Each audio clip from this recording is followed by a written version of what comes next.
रामपुर नामक एक गांव में रामू नाम का एक गरीब किसान रहता था। रामू मेहनती था, परंतु उसके पास बहुत थोड़ी सी जमीन थी। उस जमीन से जितनी फसल होती वो उसके परिवार का पेट भरने के लिए भी मुश्किल से ही पूरी पड़ती थी। उसकी गरीबी और मेहनत को देखकर गांव के लोग कहते, रामू, इतनी मेहनत का क्या फायदा? तुम्हारा भाग्य ही खराब है जो तुम इतना परिश्रम करने के बावजूद भी गरीब हो। ये सुनकर रामू थोड़ा उदास हो जाता, पर फिर भी वो मेहनत करना नहीं छोड़ता। एक दिन गांव में एक साधु आए।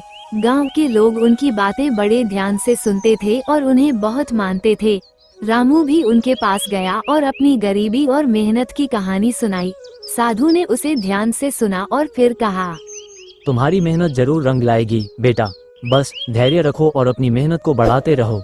कभी कभी हमारी मेहनत के फल का समय आना थोड़ा देर से होता है, परंतु मेहनत का फल निश्चित रूप से मिलता है। रामू को साधु की बात से थोड़ी हिम्मत मिली और वो और भी मेहनत से खेती में जुट गया।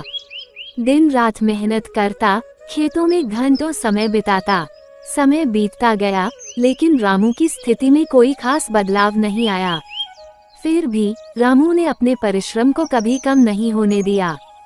एक दिन जब रामू अपने खेत में हल चला रहा था, तभी अचानक हल किसी कठोर चीज से टकराया। उसने हल को जमीन से निकाला और देखा कि वहाँ कुछ चमक रहा है।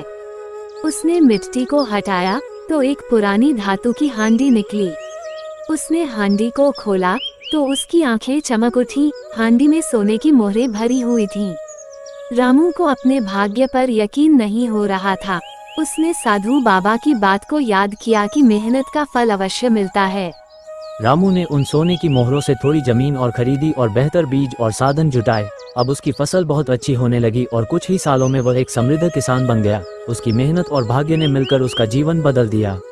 इस घटना के बाद गांव के लोग भी उसकी तारीफ करने लगे और कहने लगे, देखो, मेहनत का फल मिलता ही है, बस धैर्य रखना जरूरी है।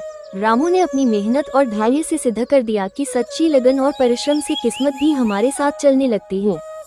अगर आप सारे लोग इसी तरह का वीडियो देखना चाहते हैं तो मेरा चैनल को सब्सक्राइब और शेयर करना ना भूलें।